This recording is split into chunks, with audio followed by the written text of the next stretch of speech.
The milk was delivered to the front door before sunrise. The newspaper landed on the porch before anyone was awake. By 7 in the morning, the smell of bacon and coffee drifted through every house on every street in every suburb across the country. Children left for school on foot. Fathers left for work in pressed suits. Mothers stayed behind. And the house became their domain, their responsibility, their world. Everything was in its place. Everything followed a rhythm. The United States in the 1950s looked from the outside like a machine running perfectly. What most people never asked was, who built that machine?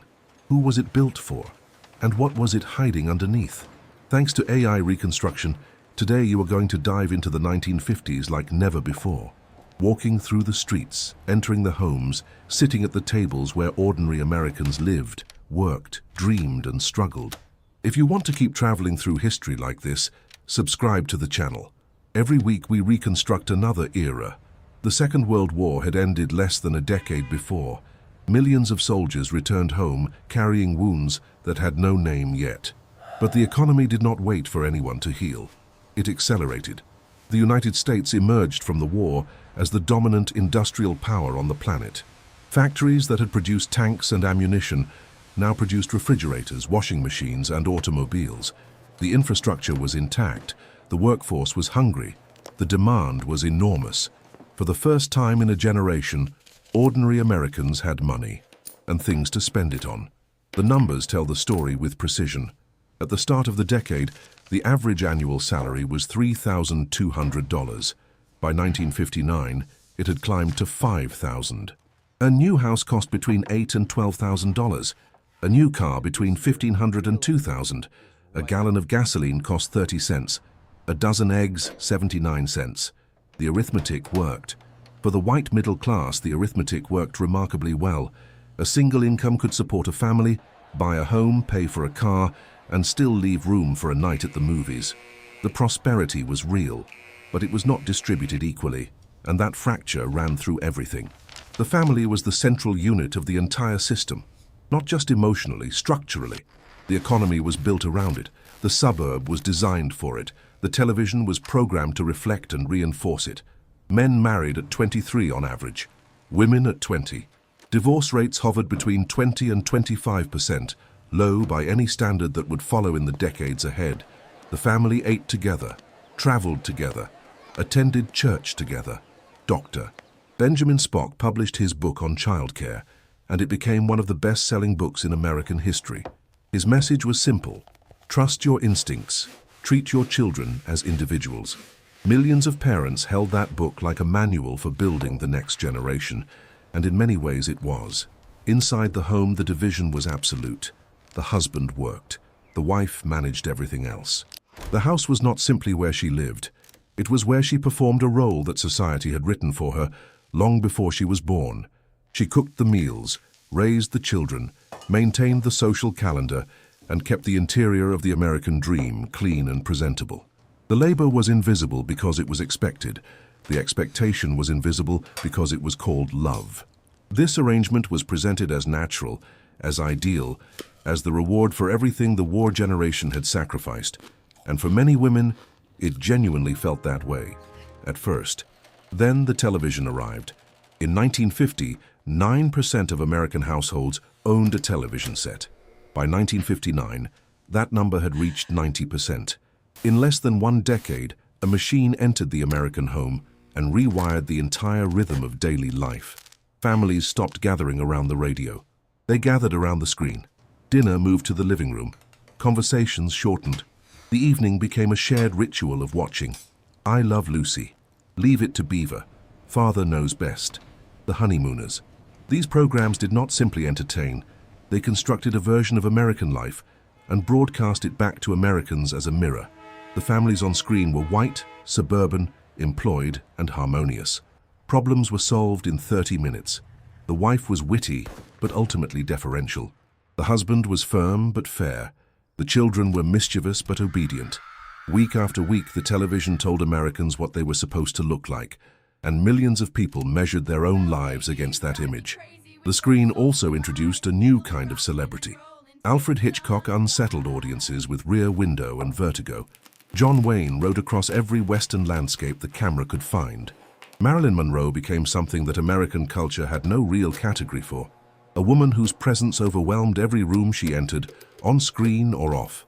James Dean appeared in 3 films and became immortal. He embodied something the decade was trying to suppress, the rage underneath the calm surface, the youth that refused to perform contentment. He died at 24 in a car accident on a California highway. The mourning was enormous because he had touched something real. The music was louder about it. Rock and roll did not arrive quietly. It arrived as a rupture. Elvis Presley moved his hips on television, and the reaction was not entertainment. It was panic. Parents wrote letters. Pastors gave sermons. Censors intervened. The camera operators at the Ed Sullivan Show were instructed to film Elvis only from the waist up. What the adults understood, even if they could not articulate it, was that the music was not about music. It was about the body, about desire, about a generation that had grown up inside the clean lines of the post-war order and was beginning to push against the walls. Chuck Berry, Buddy Holly, Jerry Lee Lewis, Little Richard, each one a small earthquake. Collectively, they were the first tremor of a cultural shift that would crack the decade wide open in the years that followed. Outside the living room, outside the suburb, the decade looked different.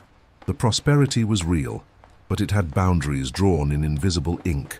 African Americans were excluded from the mortgage programs that built the white middle class. Redlining kept them out of the new suburbs. Segregation kept them out of the schools, the lunch counters, the bus seats. The same decade that produced the gleaming kitchen and the smiling television family also produced Emmett Till, also produced Rosa Parks refusing to move, also produced the Montgomery bus boycott, organized with precision and sustained with courage. The fracture in the system was not accidental. It was architectural. It had been designed. And by the middle of the decade, the people living inside that fracture had begun to name it out loud. The automobile shaped everything that was not shaped by the television. In 1950, there were approximately 40 million registered vehicles in the United States. By 1960, that number was close to 74 million. The country rebuilt itself around the car. The highway system expanded.